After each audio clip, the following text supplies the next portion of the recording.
Hello, BookTube.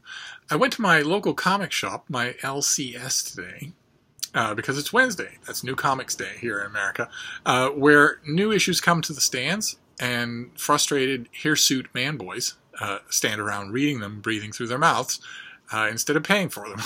And I went, and I got a collection. I don't get really single-issue comics anymore. I don't follow anything close enough to do that. So I got a collection of older issues. That's what I tend to do. There was one there today that I was looking forward to. I'm looking forward to. I haven't actually delved into it yet.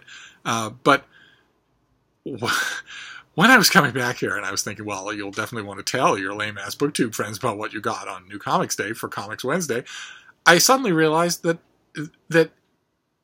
even the briefest and clearest synopsis that I could give of the backstory of the thing that I bought would take 2 days to do. That's the state that comic books are in these days.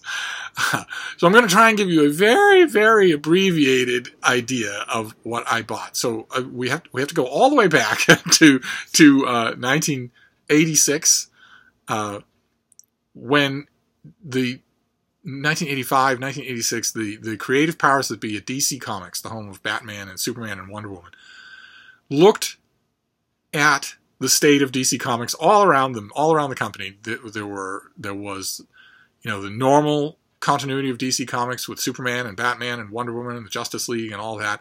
But there was also an earlier continuity with an earlier version, the original version of Batman, the original version of Superman, the Justice Society instead of the Justice League having first fought in World War II. A whole different kind of lineup that we mentioned last time. Last time we did a comic talk, we talked about Hawkman, whose 1940s version was totally irreconcilable with the 1960s version that the company then remade. Same thing with Green Lantern. Same thing with most of these heroes. The revamped versions of these characters were totally irreconcilable with their earlier versions. And the solution that a couple of great hacks at DC Comics came up with was that there are alternate universes. There are parallel Earths where all kinds of stories can all exist simultaneously. And they even came up with the idea of occasionally having characters from those parallel Earths meet. Most famously, in an ongoing annual meetup between the Justice League and the Justice Society. These two slightly different versions of the same team would meet. They would cross the dimensional barrier and meet and have an epic adventure. And those issues were really good. Most of the issues that we're talking about here were really good. Lots of fun. You could decide that you were going to do a comic book set on the alternate Earth of the Justice Society. Or you could decide that you were going to do one based on the alternate Earth of our normal Superman, Batman, and Wonder Woman. There was no fuss. There was no bother. And in late 1985-86, the powers that be in the creative bullpen of DC Comics decided to do something that never works out well. They decided to solve a problem that didn't exist. Typically, what you want to do is wait until there is a problem before you solve it.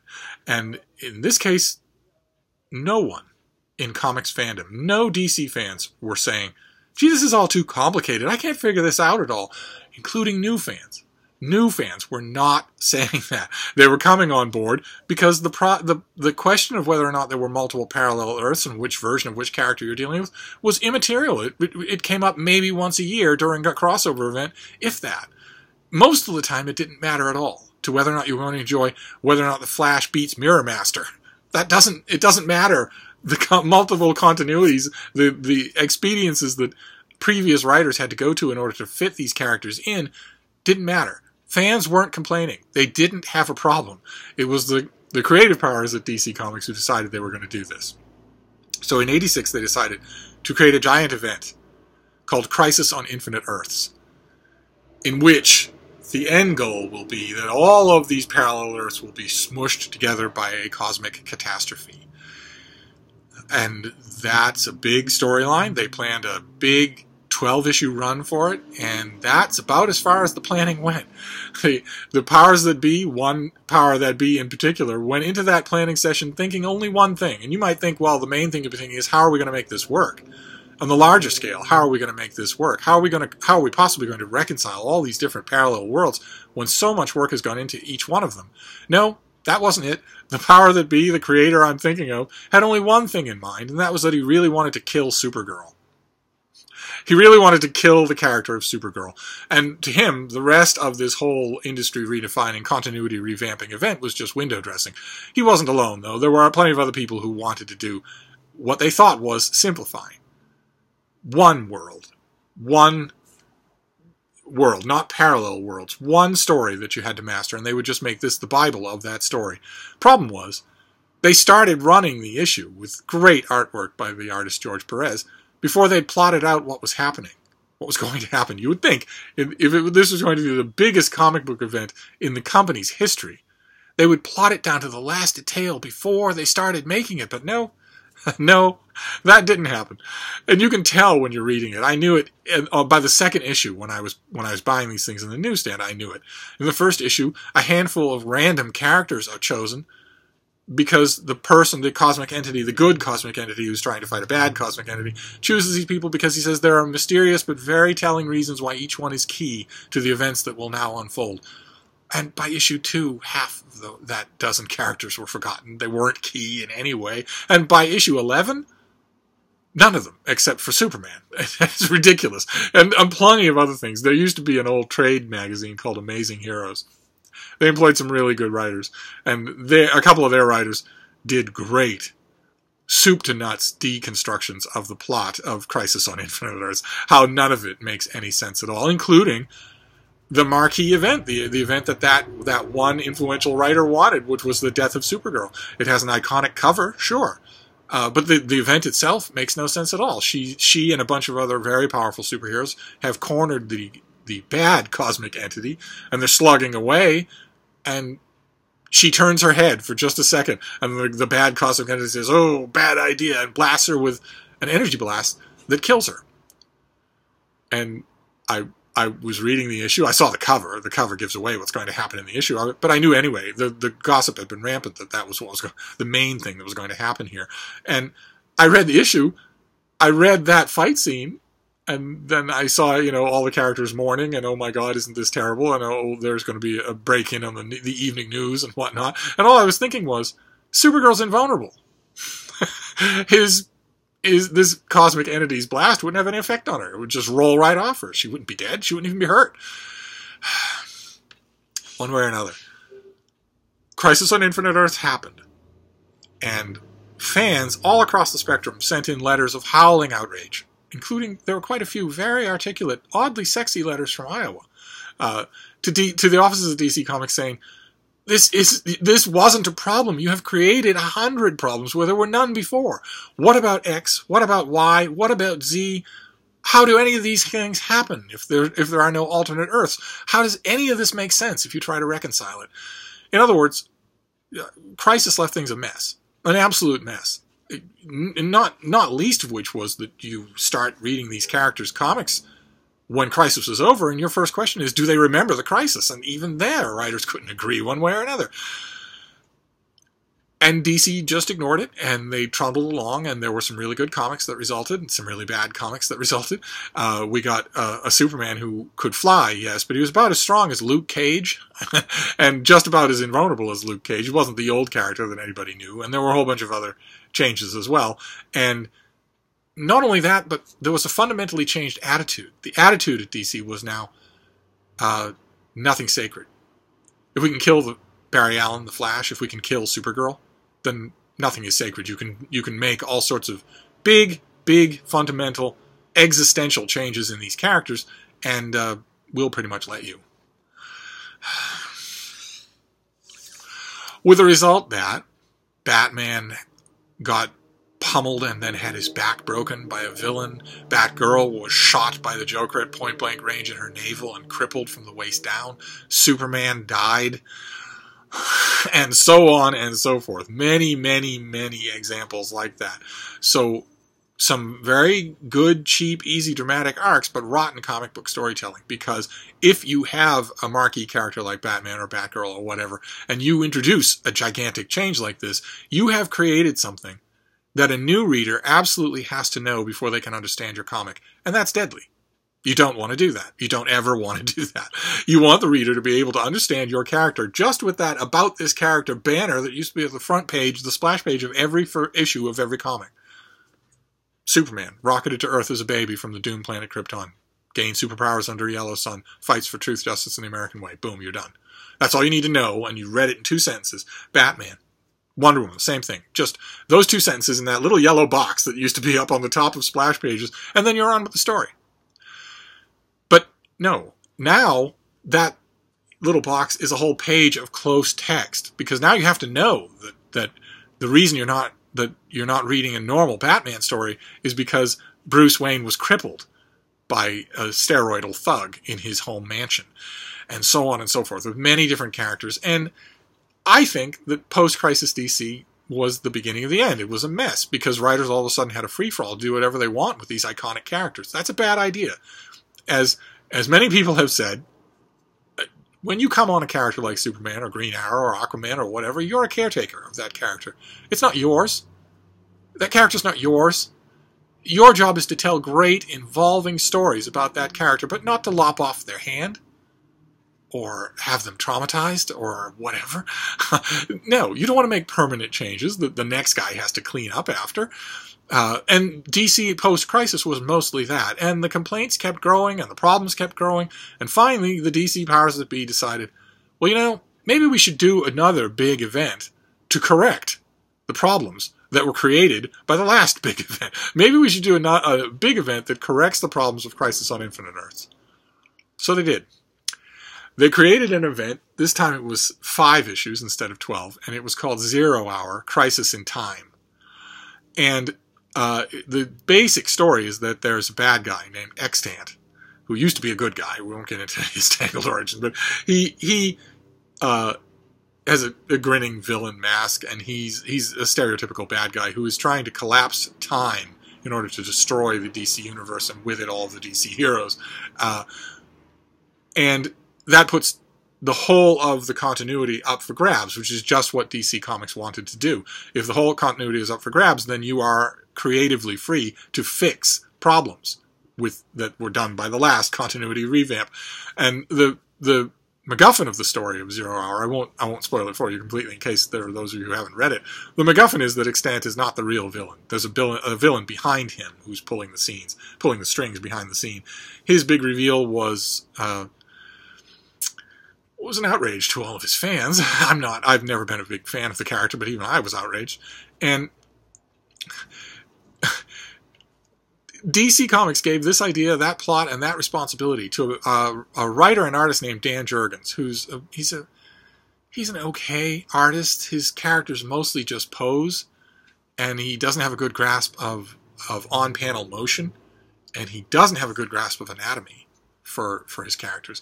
Basic, simple, male superhero anatomy he can kind of sort of do all right. Normal anatomy, the way characters move from moment to moment in just normal movement between panels, he's a beginner. It's like he's at an art school somewhere. For some reason, DC made him the writer and artist on this thing. He did a lot of the art breakdowns were done by a great guy named Jerry Ordway. He does fantastic work. I wish that he'd done Dan Jurgens artwork throughout. That would have been wonderful, but instead you can see Jurgens' hand all over it. And the problem is with Dan Jurgens' writing, his art is pedestrian, but okay, it's acceptable. His writing's terrible. Absolutely terrible. He can't write at all. And it shows. It shows in 0 Hour. I think the DC Comics is coming out with one of those absolute slipcase volumes of 0 Hour sometime in the early next year. They just won't let it go. They love this thing, even though I think it's a pig's breakfast of an event. It doesn't make any sense at all. Nothing happening in it makes any sense at all. And none of the characterizations are very true. There are a couple of good moments, but you want more than that in a whole big epic event.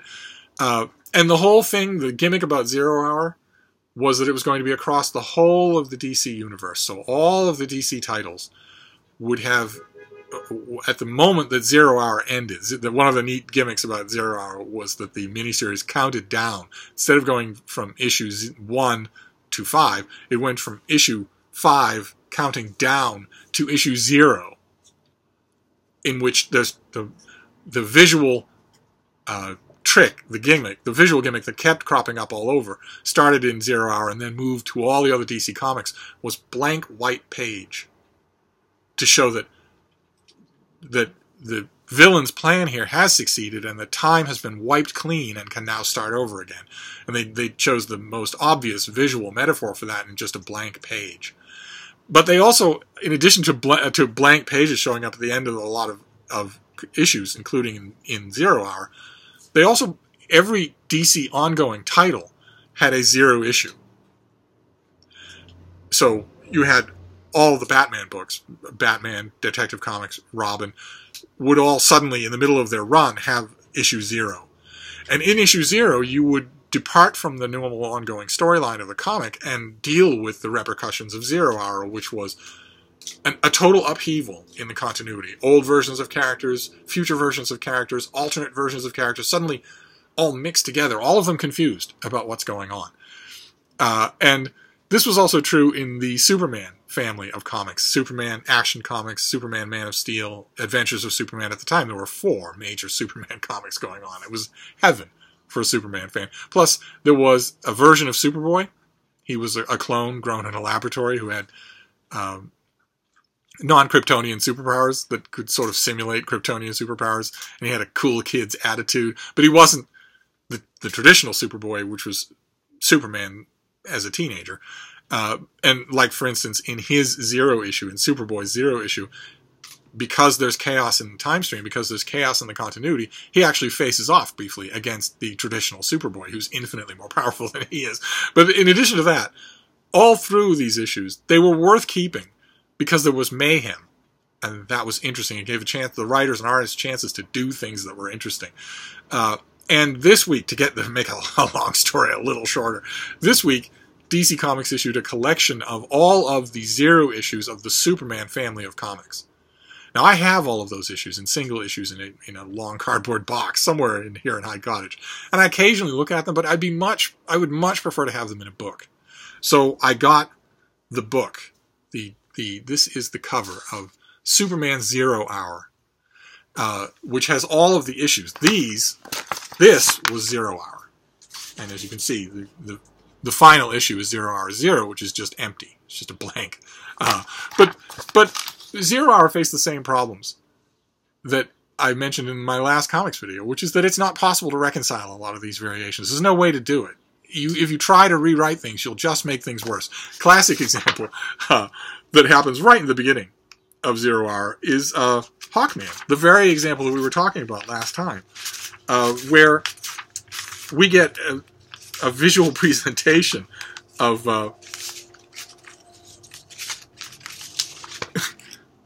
Hawkman, all the versions of Hawkman merging together into something perhaps far greater than all of them, but actually it turned out to be just intensely confusing. And the thing that maddened me about the Zero Hour issues when they first came out was that they were all taunts to the readers. They were all taunts to comic book fans. Because Zero Hour was the first, but only the first of many. There have been 3 that I know of since then. Mega events in the DC universe where the DC powers that be essentially dangled in front of the readers the possibility that they would get what they've always wanted, which is just retroactively undo everything. All of this. Undo Crisis on Infinite Earths. There wasn't a problem. It didn't need a solution. Undo it all. So we have all the traditional stuff back again and just go from there. Make up new stuff. Make up variations on old stuff. Have the time of your life. And fans will buy it if it's really good. Sandman Mystery Theater. It's a perfect example. Went on forever and ever. Won all sorts of critical acclaim. It was not exactly my cup of tea because no one was superpowered. But it was still absolutely fantastic. Even I could tell it was really smartly done. That was all done on the traditional character Sandman. Who I don't even, in current DC Comics, I don't think he even existed. And you should never have to think that. No new reader coming to an issue should ever have to read more than that little box at the top. That's all. So if you make a comic book, let's say, for instance, with Hawkman, you've got all these different Hawkmen on the bottom. Let's say you make a comic starring the 1940s Hawkman, the reincarnated Egyptian prince who fights crime in the 1940s and the 1950s. Let's say you make a comic, #1, of Hawkman, and at the same time, at DC Comics, different writer, different artist team. You make a Hawkman #1 of the Thanagarian policeman, the science fiction Hawkman from the 1960s. Let's say you put both of those out. Well, you'll find out in very little time which one your readers want to read. There you go. Doesn't invalidate the other one. Just run that one. The 0-hour issues were the DC writers and artists and editors saying to fans, you know, we're right on the brink here. We could easily do what you are all asking for. We could easily make this back to the way you like it. But we're not going to. And then the crisis that followed this, they did the same thing. They bring everything up in the air so that any change could be possible. And then they don't do it. And the one that's rumored for next year, I think the same thing is going to happen. Where they, you know, right now in DC Comics, as far as I know, right now in the regular comics, the source wall from Jack Kirby's New Gods storyline has been shattered, and a whole bunch of otherworldly, other reality energies are flooding into the DC universe and collapsing the multiverse. I could swear I've read that phrase in reviews of New Justice League or anything else, that the multiverse of these multiple parallel Earths is collapsing.